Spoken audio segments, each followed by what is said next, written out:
Welcome to Nocturnal Ledger. Before we begin, you must understand one thing. What you are about to hear is not a fabrication of folklore or a campfire tale spun to frighten children.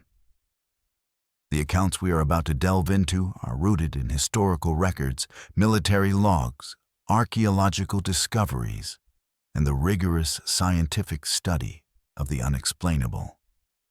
This is the documented reality of the most besieged place in Great Britain.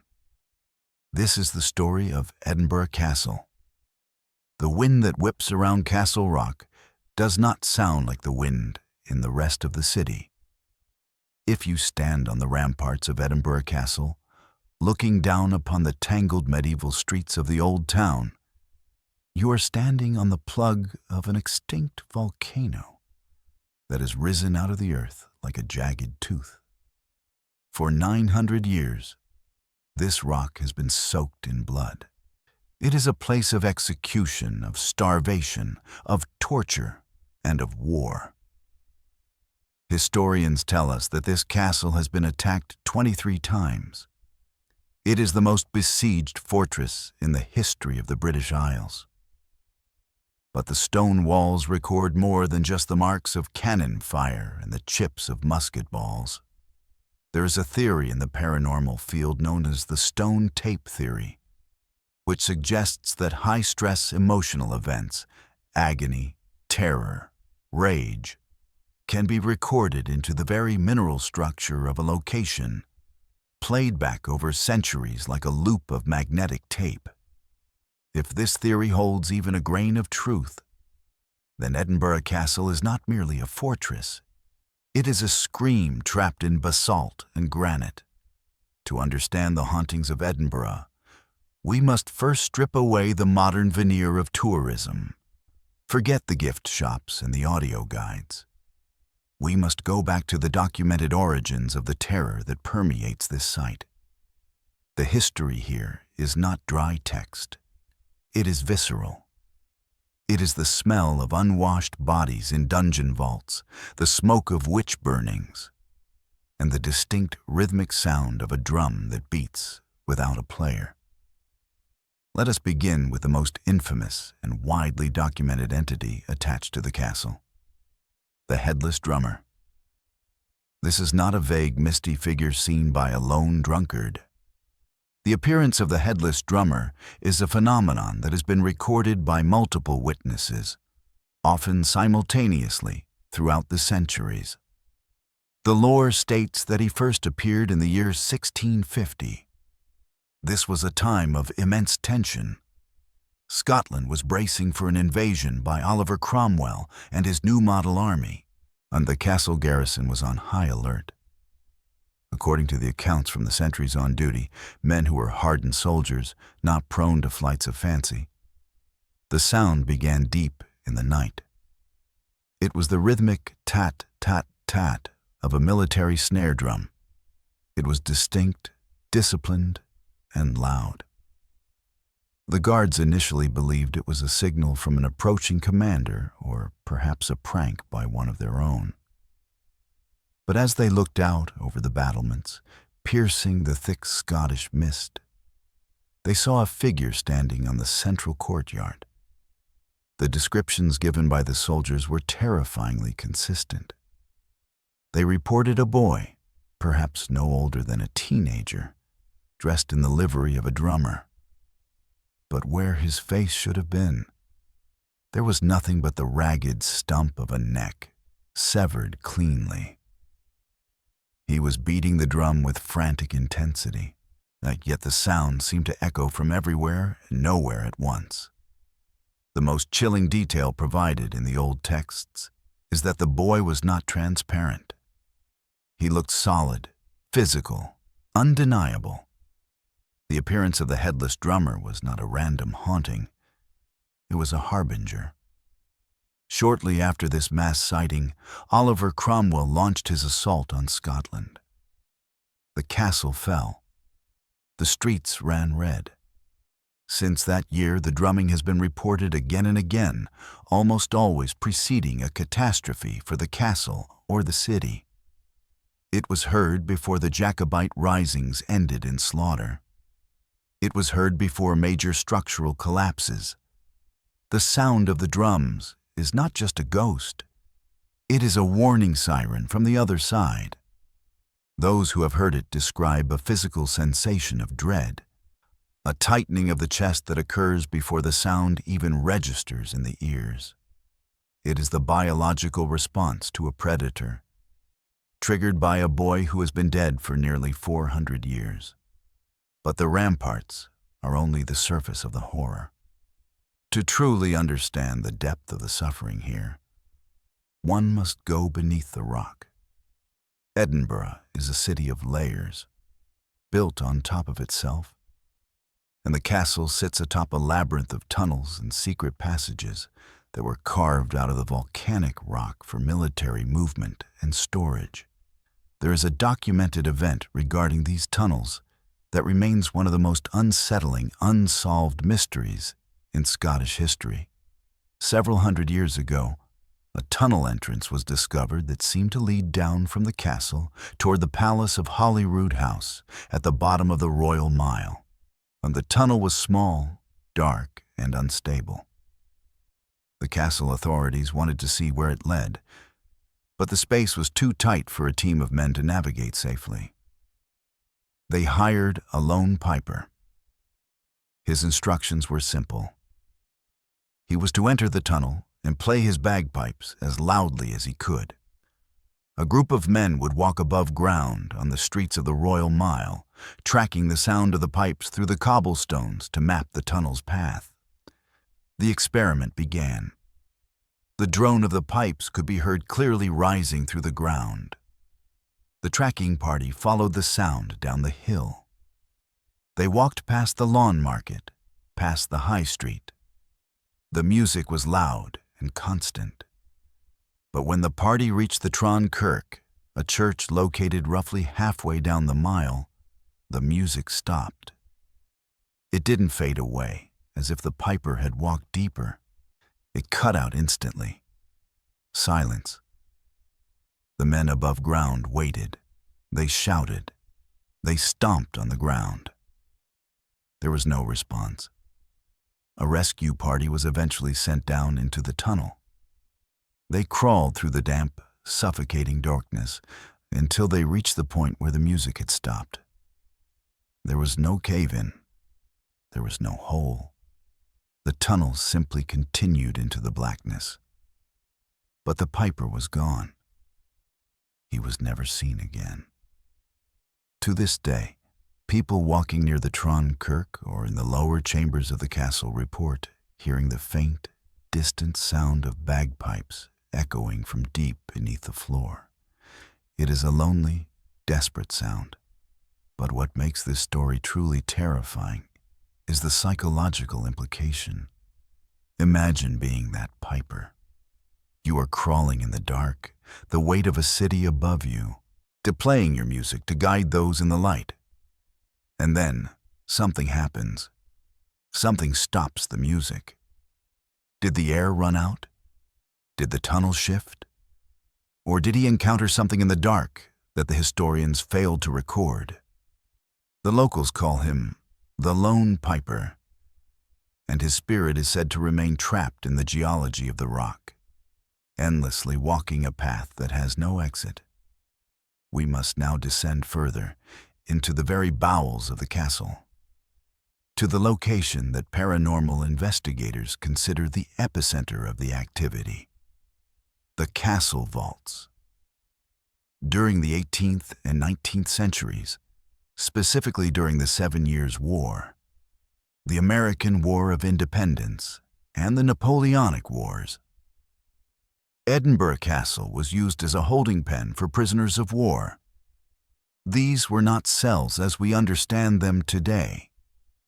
These were stone vaults, carved into the underside of the castle, damp, freezing, and utterly devoid of sunlight. Historical records indicate that over 1,000 men were crammed into these spaces at any given time. They were French, American, Spanish, and Dutch. The conditions were subhuman. There was no sanitation. Disease ran rampant. Men died of typhus, dysentery, and despair. They slept on rotting straw, huddled together for warmth, listening to the wind howl outside walls they would never breach.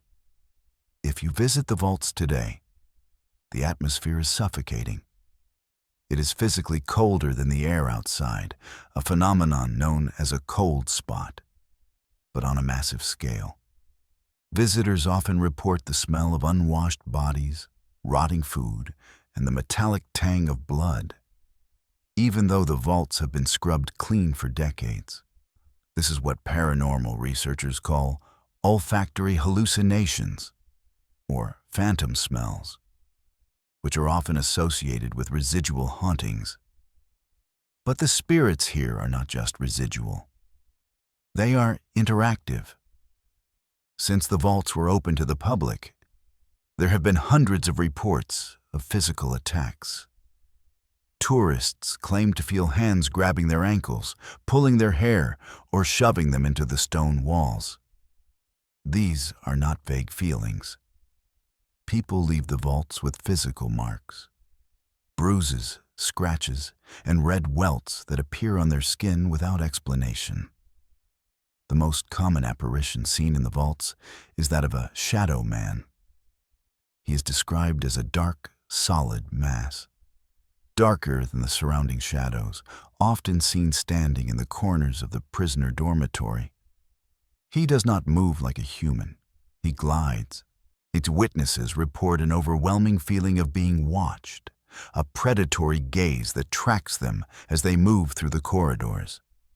Some psychics who have visited the site believe this entity was a guard, not a prisoner, a man who tormented the captives in life and continues to patrol the dungeon in death.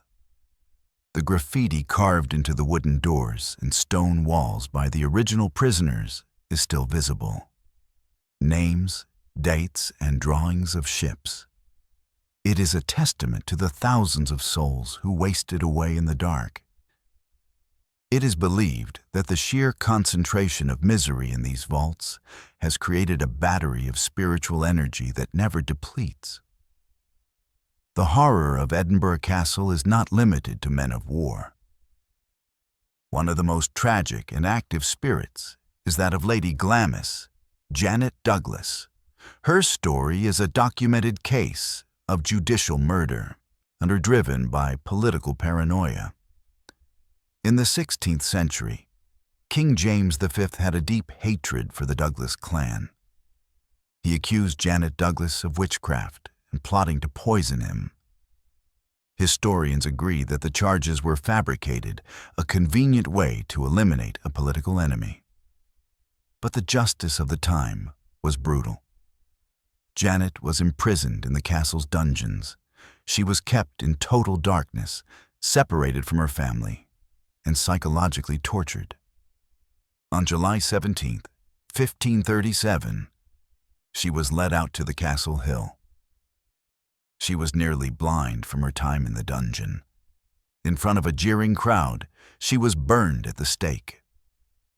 Her young son was forced to watch his mother burn alive.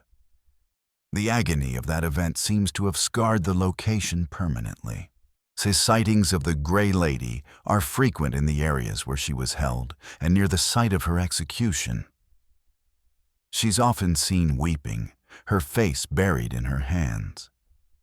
Witnesses who encounter her report a sudden, intense heat, not the cold usually associated with ghosts, but a blistering heat that mimics the flames that consumed her. Some have reported hearing the sound of hammering, the construction of the scaffold, echoing in the early morning mist. Up to this point, you might be thinking that these are just stories, legends passed down and embellished over time. But Edinburgh Castle is unique because it has been the subject of one of the most comprehensive scientific paranormal investigations in history. In 2001, as part of the Edinburgh International Science Festival, Dr. Richard Wiseman, a psychologist and skeptic from the University of Hertfordshire, conducted a massive study to test the validity of the hauntings. This was not a ghost hunt with shaky cameras. This was a controlled scientific experiment. Dr. Wiseman recruited 240 volunteers. These were people who knew nothing about the specific legends of the castle.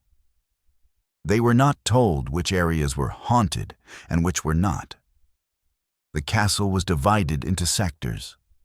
Some were areas with high historical reports of paranormal activity, and others were control areas, rooms with similar physical characteristics, but no history of hauntings.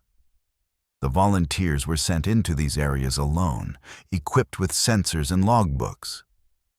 They were asked to record anything they felt or saw. The results were statistically staggering, and in the areas that were historically reputed to be haunted, 51% of the volunteers reported paranormal experiences. In the control areas, almost no experiences were reported. The experiences ranged from sudden drops in temperature and the feeling of a presence to seeing shadow figures and feeling clothes being tugged. Remember, these people did not know which rooms were supposed to be haunted. Yet, they consistently identified the exact locations where the Headless Drummer, the prisoners, and the plague victims were said to linger. Dr. Wiseman also used complex equipment to measure air quality, magnetic fields, and light levels. The study found that in the most haunted locations, there were significant anomalies in the magnetic fields and unexplained drops in air temperature that could not be accounted for by drafts or dampness.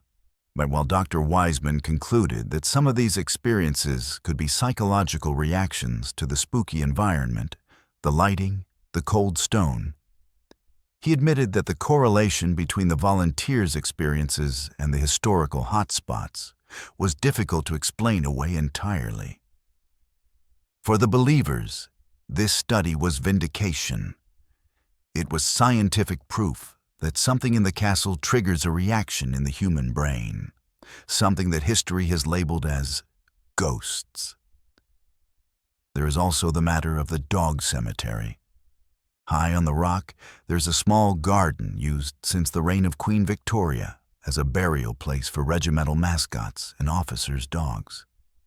It is a quiet, somber place. But even here, the peace is disturbed. There are reports of a spectral black dog, surrounded by a faint glowing aura, prowling the ramparts near the cemetery. This connects to a wider folklore of the British Isles regarding the Grim, or the Black Shuck, a ghostly hound that guards graveyards. But at Edinburgh Castle, the reports are specific. The dog is often heard growling at visitors who disrespect the graves. Photography in this area is notoriously difficult. Cameras malfunction, batteries drain instantly, and images often come out corrupted or filled with inexplicable mist.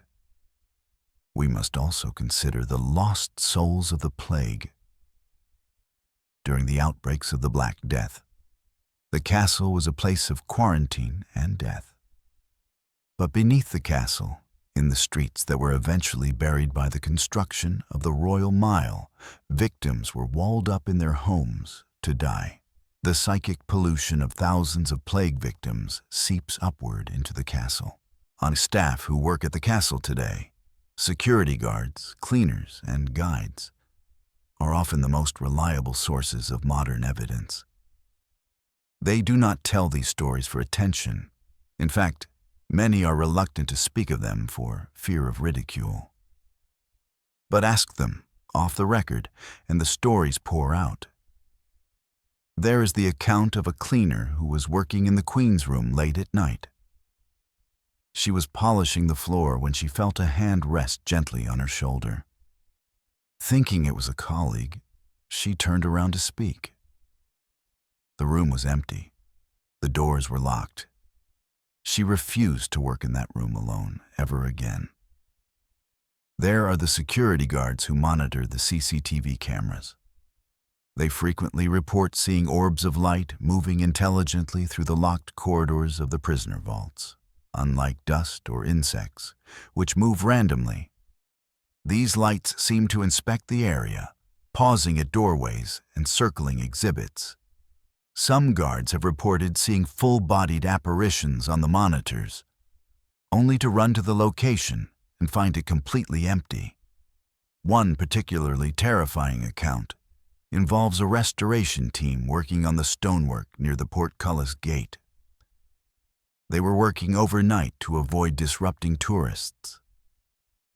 Around 3 a.m., the entire team heard the sound of a heavy metal gate crashing down, followed by the sound of marching boots. The portcullis gate has been fixed in place for years. It cannot crash down. When they investigated, the gate was open, but the air was filled with the smell of sulfur and burning tar. They had heard the echo of a siege from centuries past. What makes Edinburgh Castle so uniquely terrifying is the sheer density of the trauma, and it is a place where history is not linear. The past does not stay in the past. The layer of time between us and the Headless Drummer, or the dying prisoners, or the burning witch, is paper thin.